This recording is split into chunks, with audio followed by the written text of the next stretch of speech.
नमस्कार, स्वागत है आपका उत्तराखंड के बुलेटिन में। मैं हूं आपके साथ यशी शुक्ला। और करेंगे खबरों का, लेकिन उससे पहले नजर डालेंगे सुर्खियों पर। मुख्यमंत्री त्रिवेंद्र सिंह रावत ने सचिवालय में उद्यमियों के साथ की बैठक। उद्योगों के निर्बाध संचालन के लिए हर संभव मदद देने का आश्वासन। उत्तराखंड में 2020 में होने वाले महाकुंभ को लेकर अभी भी संशय के बादल बरकरार। कोरोना की स्थिति को देखकर ही लिया जाएगा फैसला। केदारनाथ आपदा में लापता लोगों की तलाश को कमेटी गठित। हाईकोर्ट ने दिए 2 महीने के अंदर जांच के आदेश। उत्तराखंड में कोरोना के 278 नए संक्रमित मरीज मिले। 10 की मौत, मरीजों की संख्या 89,000 के पार। जॉली ग्रांट एयरपोर्ट पे यात्रियों के लिए नई सुविधाएं। एयरपोर्ट आने वाले यात्रियों की वही होगी जांच। आधे घंटे में मिलेगी जांच रिपोर्ट। उत्तराखंड में आज कई जिलों में भारी बारिश का ऑरेंज अलर्ट। देहरादून, पिथौरागढ़, बागेश्वर, नैनीताल में हो सकती है भारी बारिश। आप देख रहे हैं के न्यूज, खबरों का सारथी।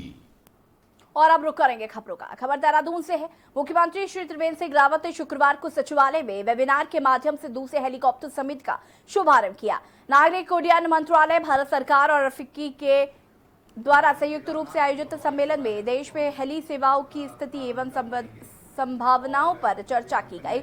इस अवसर पर विशेषज्ञों द्वारा हेलीकॉप्टर द्वारा क्षेत्रीय संपर्क में मजबूती और आपात स्थिति में अवसर पर अपने विचार रखे। सीएम ने कहा कि उत्तराखंड सामरिक दृष्टि से संवेदनशील राज्य है। प्रदेश की सीमाएं 2 देशों से जुड़ी हैं। राज्य में हवाई सेवाओं के विस्तार पर विशेष ध्यान दिया जा रहा है। जॉली ग्रांट एयरपोर्ट अंतर्राष्ट्रीय मानकों के अनुरूप तथा पंतनगर एयरपोर्ट ग्रीन एयरपोर्ट के रूप में विकसित किया जा रहा है।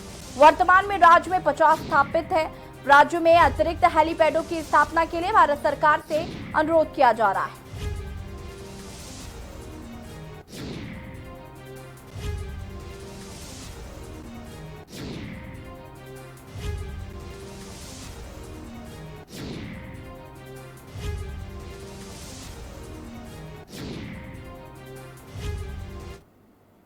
मुख्यमंत्री त्रिवेंद्र सिंह रावत ने कहा कि कोविड-19 से अर्थव्यवस्था को उबारने के लिए उद्योगों का निर्बाध संचालन सुनिश्चित किया जाए। सरकार का दायित्व है कि कोई भी औद्योगिक इकाई बंद ना हो। आत्मनिर्भर भारत में उद्योग जगत प्रमुख सहयोगी हैं, उन्हें यथासंभव सहायता दी जाएगी। सचिवालय में इंडस्ट्रीज एसोसिएशन ऑफ उत्तराखंड के साथ बैठक करते हुए मुख्यमंत्री ने अधिकारियों को उद्योगों से संबंधित समस्याओं का समयबद्धता से निस्तारण करने के निर्देश दिए।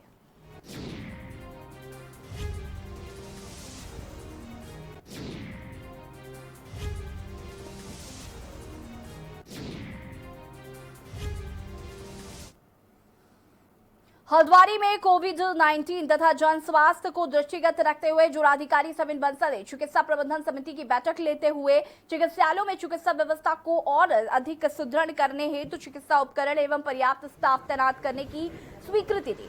जिलाधिकारी बंसल ने बेस चिकित्सालय पुरुष व महिला एवं बीडी पांडे चिकित्सालय नैनीताल के चिकित्सा प्रबंधन की बैठक लेते हुए उनके वित्तीय एवं प्रशासनिक कार्यों की समीक्षा के दौरान उन्होंने कहा कि जन स्वास्थ्य एवं कोरोना वायरस संक्रमण को रोकने हेतु सभी चिकित्सालयों में पर्याप्त स्टाफ एवं उपकरणों तथा दवाओं का होना आवश्यक है। उन्होंने चिकित्सालयों में आवश्यकता अनुसार उपकरणों की खरीद भी तत्काल सुनिश्चित करने के लिए निर्देश दिए। बैठक में मुख्य विकास अधिकारी नरेंद्र सिंह भंडारी, मुख्य चिकित्सा अधिकारी भागीरथी जोशी, मुख्य कोषाधिकारी Anita Rai, PMS base doctor Harish Lal, CMS महिला doctor Usha Jangpangi, CMS BD Pande, doctor KS. Dhami, doctor VK. Punera, ACMO doctor Rashmi Pant आदि मौजूद थे।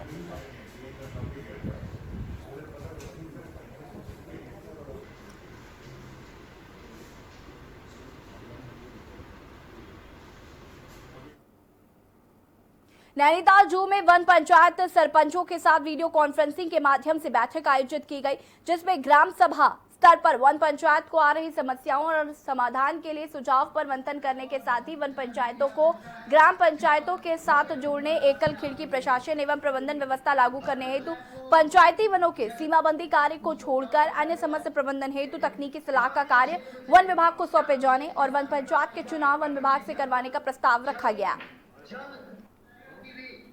कमी होने के कारण चाहे वो राजस्व के हो, चाहे वो को सुदृढ़ और मजबूत करने की आवश्यकता है। अब नए रूप में बराबर में आ गई है। हर पंचायत को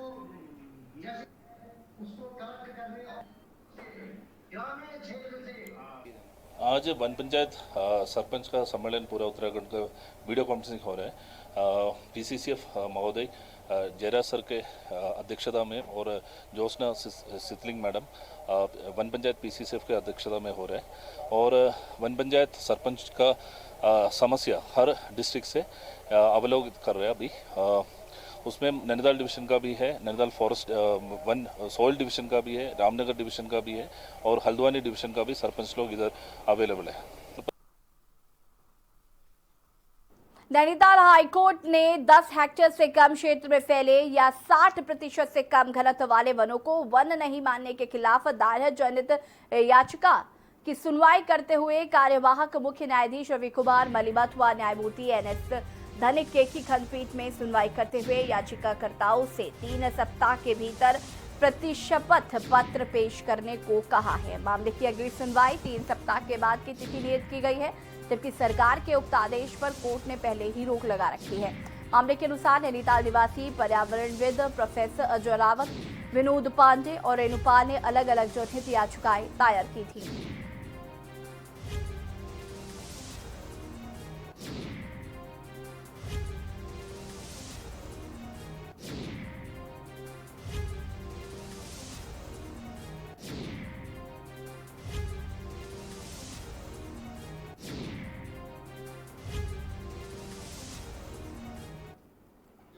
स्टेट गवर्नमेंट ने एक बार नवंबर में बदलना चाहिए, वो माननीय न्यायालय ने स्टे कर दिया था। फिर उसके बाद ये दोबारा फरवरी में फिर से इन्होंने नई परिभाषा दी, जिसको हमने इस पीआईएल से चैलेंज किया और वो भी माननीय न्यायालय ने स्टे कर दिया था। वही मामला आज लगा था, उसमें स्टेट गवर्नमेंट ने काउंटर एफिडेविट दाखिल किया है, जिसपे हमने जवाब उसका रिजोंडर फाइल करने के लिए 3 हफ्ते का टाइम मांगा है। क्या कहा है जवाब में सर? इस जवाब में इन्होंने बड़ी वेगली ये कहा है कि जो इन्होंने नई डेफिनेशन दी है और जिस डेफिनेशन पे हम रिलाय कर रहे हैं वो केवल उस पर्टिकुलर चैप्टर के लिमिट्स में ही है, वहां से बाहर नहीं आ सकती। खबर डोईवाला से है। डोईवाला के जीवन वाला क्षेत्र में संचालित हिमालय विश्वविद्यालय कोरोना महामारी के चलते राज्य के स्थायी निवासी छात्रों को सत्र 2020-21 के सभी पाठ्यक्रमों में 31% और अन्य हिमालय राज्य के निवासी छात्रों को 20% की शिक्षण शुल्क में छूट देने जा रहा है। विश्वविद्यालय प्रशासन ने प्रेस कॉन्फ्रेंस के माध्यम से ये जानकारी दी। साथ ही विश्वविद्यालय प्रशासन ने यह भी जानकारी दी कि विश्वविद्यालय का मुख्य उद्देश्य युवकों को रोजगार परक पाठ्यक्रमों में उच्च शिक्षा उपलब्ध कराना है।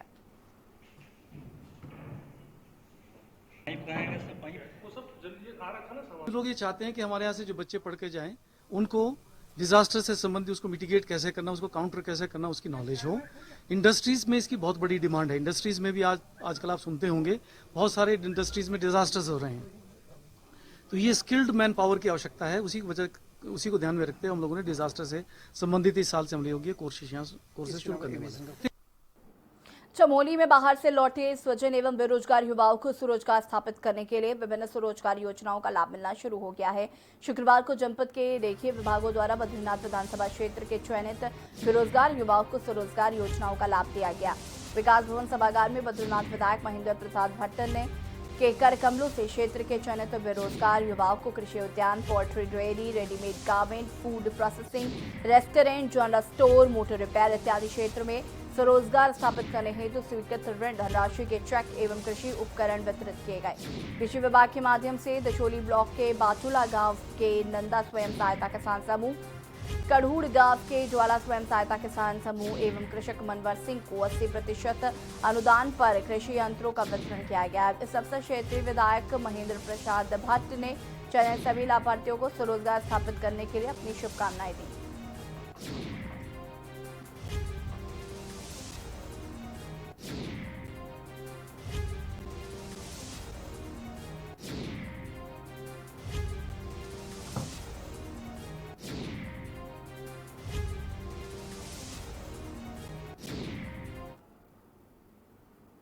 सितारगंज कोतवाली पुलिस द्वारा इस्तेमाल में लाए जाने वाले असलहों का भौतिक निरीक्षण कर पुलिस क्षेत्राधिकारी ने हथियारों के रखरखाव की जानकारी ली। पुलिस क्षेत्राधिकारी सुजीत कुमार ने बताया कि सरकार द्वारा पुलिस को इस्तेमाल करने के लिए दिए जाने वाले हथियारों की समय समय पर जांच की जाती है। इसी क्रम में कोतवाली परिसर में बने मालखाने में रखे गए हथियारों का भौतिक निरीक्षण किया गया। उन्होंने बताया कि इस दौरान एक एक कर सभी हथियारों का निरीक्षण किया गया, जिसमें पुलिसकर्मियों ने हथियारों के दुरुस्त होने का निरीक्षण किया।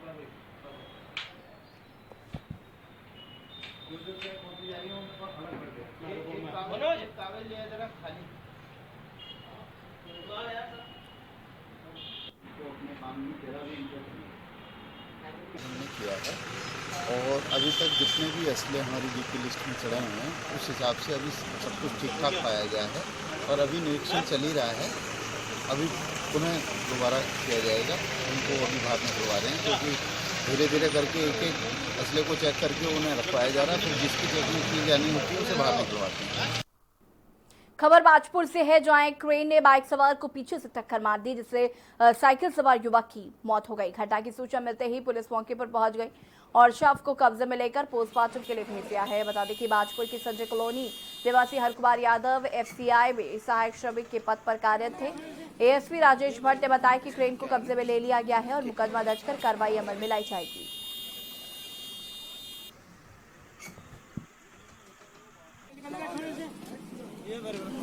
क्या हाल है?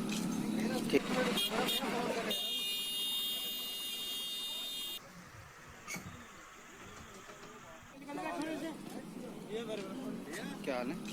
ये अभी लगभग 1-1.5 घंटे पहले का मैटर है। बेरिया वाली रोड पर एक व्यक्ति जो है अपने मोटरसाइकिल की चेन लगा रहा था, तो जो बगल से जेसीबी गई है उसका साइड उसको लगा है। हॉस्पिटल लाने तक उसकी डेथ हो गई है। उसमें जो जेसीबी है उसको सीज कर लिया गया है और अब इसमें अभियोग पंजीकृत करके इसमें आगे की कार्रवाई हम लोग करेंगे। खबर सितारगंज से है। गौ तस्करी के आरोप में वांछित चल रहा एक युवक को पुलिस ने मंडी के सामने से गिरफ्तार कर लिया, तो वहीं एक गौ तस्कर अभी भी फरार चल रहा है, जिसके पकड़ने की दबिश जारी है। बता दें कि बीते दिन कुमाऊं एसटीएफ गौवन संरक्षण स्क्वाड टीम द्वारा सितारगंज के नजदीक बिटौरा गांव में सुबह छापेमारी की गई। गांव में सईद अहमद के घर से 300 किलो गौमांस के साथ गौकसी कर रहे 6 तस्करों को रंगे हाथों गिरफ्तार किया गया। पूछताछ में पकड़े गए तस्करों ने अपने साथ काम को अंजाम दे रहे 2 अन्य लोगों के नामों का खुलासा किया था।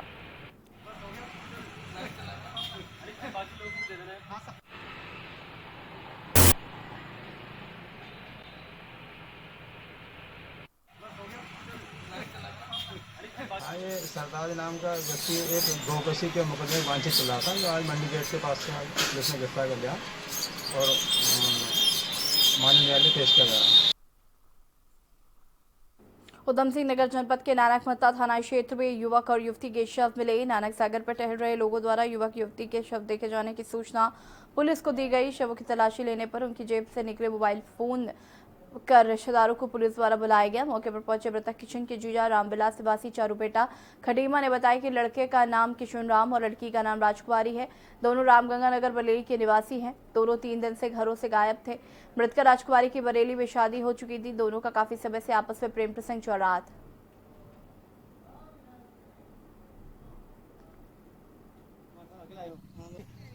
हाँ, कौन करा उसको? तो वहाँ दे दिया चौकी पे, घर वाले को बुलाया, चल गया तो मैंने कहा ज्ञात व्यक्ति ने हमें बताया कि डेड बॉडी पड़ी है करके। उनकी शिनाख्त हो गई है। एक लेडी है, एक जेंट्स है। लेडी का नाम राजकुमारी है और जेंट्स का नाम किशन लाल है। दोनों बरेली के रहने वाले हैं। उनकी परिजन आ चुके हैं। पंचायत में पीएम की कार्रवाई होगी।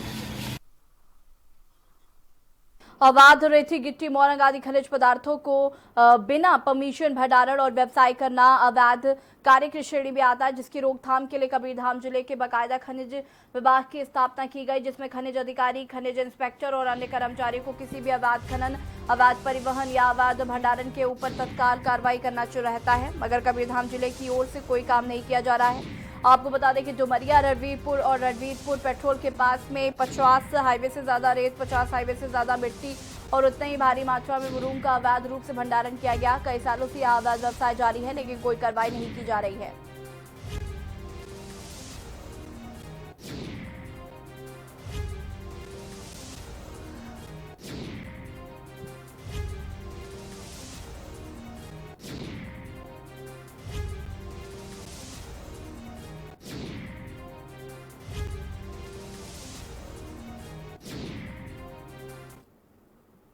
बाजपुर के 20 गांव के जमीनी विवाद का मामला थमने का नाम नहीं ले रहा है। जहां एक तरफ प्रदेश के मुख्यमंत्री किसानों को उनकी जमीन का मालिकाना हक वापस देने की बात कर रहे हैं, तो वहीं जिला कलेक्ट्रेट द्वारा प्रभावितों को नोटिस जारी किया जा रहा है, जिससे कि लोगों में खासा आक्रोश व्याप्त है।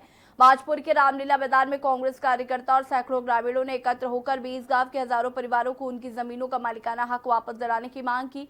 आक्रोशित लोगों ने सरकार के खिलाफ जमकर नारेबाजी करते हुए भगत सिंह चौक पर सरकार को आईना दिखाने के उद्देश्य से जमीनों के कागजातों की होली जलाई। वरिष्ठ कांग्रेस नेता जगतार सिंह बाजवा ने कहा कि सरकार के इशारे पर ही पूर्व डीएम डॉक्टर नीरज खैरवाल ने इतनी बड़ी जमीन की खरीद फरोख्त पर रोक लगा दी है।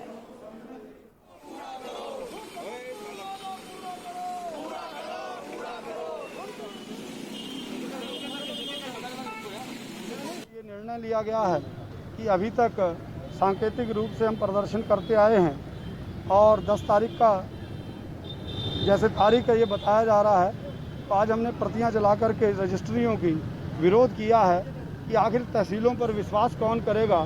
जिन तहसीलों से वो रजिस्ट्रियां करवाई गई वो आज कह रहे हैं कि बेकार हैं, तो आखिर इसका जिम्मेदार कौन है। उस स्टाम्प ड्यूटी का और उन अधिकारियों की क्या जिम्मेदारी बनती थी जिन्होंने रजिस्ट्रियाँ की। और वक्त हो गया एक छोटे से ब्रेक का, और हाजिर होते हैं।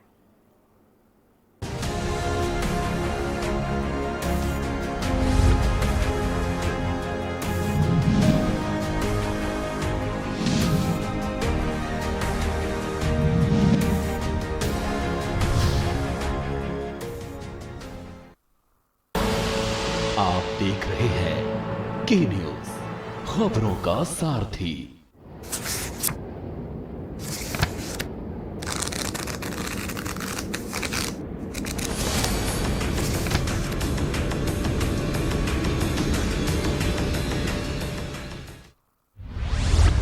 केबल ऑपरेटर्स जो पहुंचाते हैं आप तक हमारी हर बात, सजगता और समझदारी जिनकी है पहचान, जो है कोरोना योद्धा, जो है जिम्मेदार। इन कोरोना योद्धाओं को के न्यूज का सलाम। आप हैं तो हम हैं, आपके बिना हम कुछ नहीं।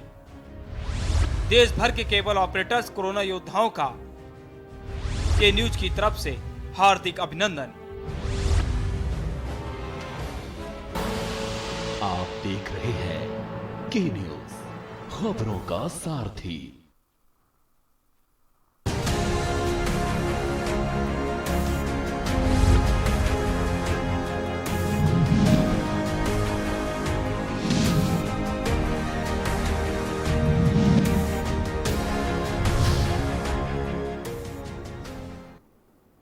ब्रेक के बाद एक बार फिर से आप सभी का स्वागत है।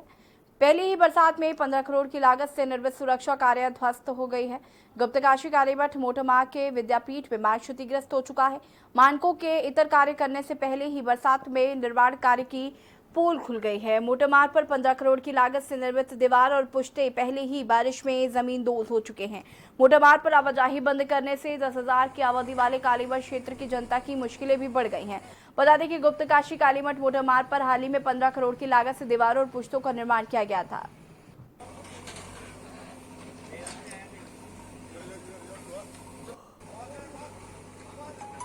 काशी कालीमठ मोटर मार्ग जगह जगह क्षतिग्रस्त हो चुका है। केदार घाटी में लगातार हो रही बरसात के कारण गुप्तकाशी कालीमठ के बीच लगभग 40% मोटर मार्ग बंद है। ऐसे में कालीमठ घाटी से आने वाले जो स्थानीय लोग हैं उनको खासी दिक्कतें उठानी पड़ रही है। उत्तराखंड आशा हेल्थ वर्कर्स यूनियन ने 11 सूत्रीय मांगों को लेकर 3 दिवसीय आंदोलन शुरू कर मांगों के निस्तारण की मांग की है। आशा कार्यकर्ताओं ने काशीपुर और बाजपुर में राजकीय चिकित्सालय में प्रदर्शन किया। वहीं बाजपुर में धरना प्रदर्शन के उपरांत आशा वर्कर्स ने मुख्यमंत्री को संबंधित ज्ञापन तहसीलदार को सौंपा। बता दें कि काशीपुर के एलडी भट्ट सरकारी अस्पताल की ओर से बाजपुर के सरकारी अस्पताल परिसर में आशा कार्यकर्तियां एकत्र हुई।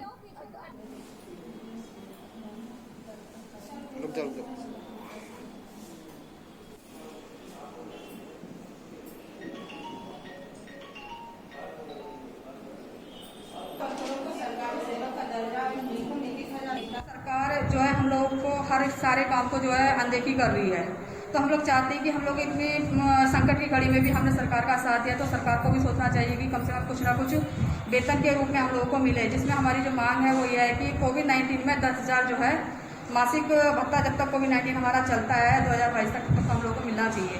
साथ ही इसमें जो है हमारी जो है कि राज्य सरकारी कर्मचारी का दर्जा भी हम लोगों को मिलना चाहिए और जो हम लोग आशा के प्रति अपने काम में जो हम लोग जागरूक रहते हैं और अपने क्षेत्र में हम लोग रात दिन काम करते हैं तो उसमें जो है 21,000 हमारा जो है मानदेय हमारा होना चाहिए।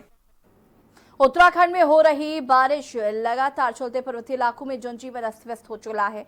मौसम विभाग की माने तो अगले 3 दिन राजधानी समेत कई जिलों में भारी बारिश की चेतावनी है। मौसम निदेशक विक्रम सिंह ने बताया कि लगातार बारिश के चलते सभी नदी नाले अपने उफान से बह रहे हैं, जिसको देखते हुए सतर्कता बरतनी चाहिए।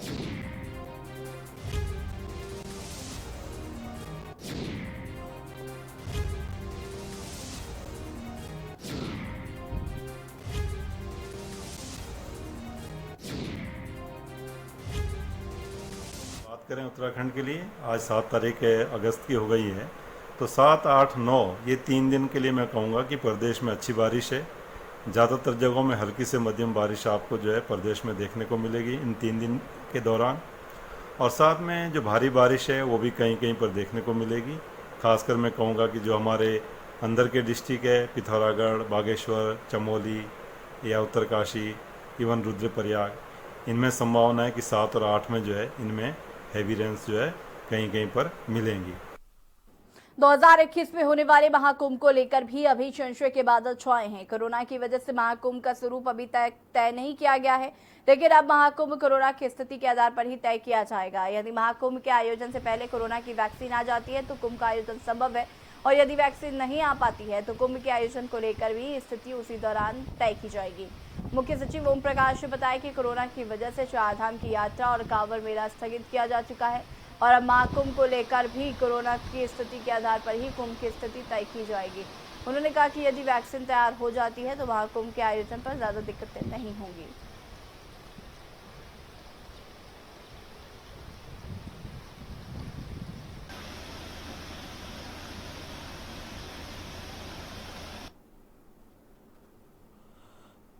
आपने देखा होगा अभी कांवड़ मेला जो है, तो कांवड़ मेला को नियंत्रित किया गया, बहुत कम लोग आ पाए।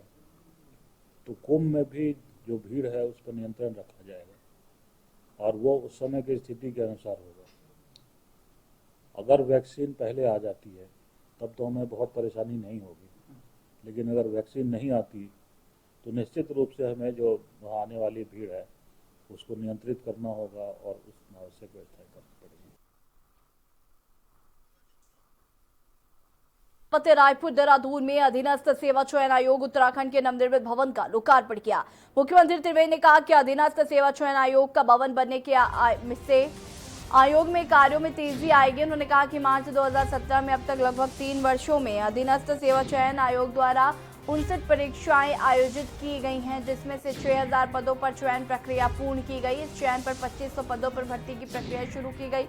3000 पदों पर जल्द भर्ती प्रक्रिया शुरू की जाएगी। साथ ही मुख्यमंत्री ने कहा कि उत्तराखंड अधीनस्थ सेवा चयन आयोग अन्य राज्यों के अधीनस्थ सेवा चयन आयोगों से तेजी से कार्य कर रहा है। कोविड-19 की वजह से भर्ती प्रक्रियाओं में थोड़ा विलंब हुआ। कोविड की स्थिति समान होने पर भर्ती प्रक्रियाओं में तेजी लाई जाएगी। यह वर्ष रोजगार वर्ष के रूप में मनाया जाएगा। आयोग के भर्ती प्रक्रियाओं में और तेजी लाने के लिए कहा गया है। उत्तराखंड अधीनस्थ सेवा चयन आयोग के अध्यक्ष श्री एस राजू ने कहा कि आयोग का गठन 2014 में हुआ। आयोग के गठन से इसका कार्यालय राज्य निर्वाचन आयोग के अतिथि गृह के भवन में संचालित हो रहा था। नवनिर्मित भवन 4,92,00,000 की लागत से बना है। अभ्यर्थियों की सुविधा के लिए अधीनस्थ सेवा चयन आयोग वन टाइम की रजिस्ट्रेशन की सुविधा प्रारंभ की है।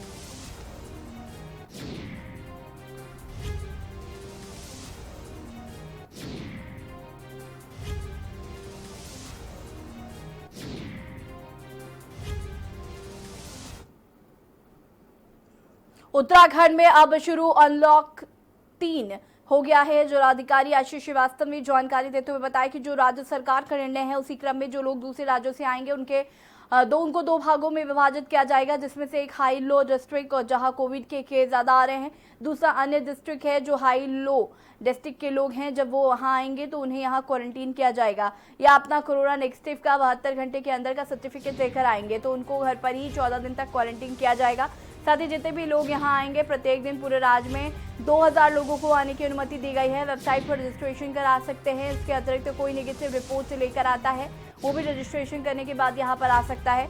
वो यदि कोई ऑफिशियल काम से यहाँ आ रहा है, जैसे ऑफिस के काम से आ रहा है, उसके इनविटेशन पर यहाँ आ सकता है। और भी 2000 नंबर से अतिरिक्त के साथ ही यदि किसी की यहाँ डेथ हो जाती है या फिर बड़ी मेडिकल इमरजेंसी होती है तो उसके लिए जिलाधिकारी कार्यालय से 50 पास जारी हो सकते हैं, जिसके लिए मेल आईडी भी उपलब्ध कराई गई है।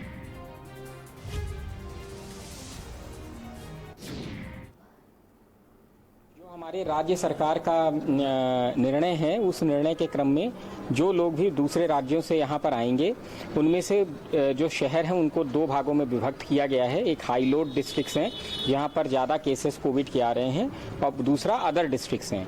तो जो हाई लोड डिस्ट्रिक्ट के लोग हैं जब वो यहाँ आएंगे तो वो क्वारंटीन किए जाएंगे, या अगर वो अपना निगेटिव सर्टिफिकेट 72 आवर्स के अंदर का लेकर के आते हैं कोविड का तो फिर उन्हें हम होम क्वारंटीन करेंगे। इसके अलावा जितने भी लोग यहाँ आएंगे पर डे पूरे राज्य में 2000 लोगों को आने की अनुमति दी गई है। उत्तराखंड के बुलेटिन में फिलहाल इतना ही। देखते रहिए के न्यूज़ ज़रिया। नमस्कार।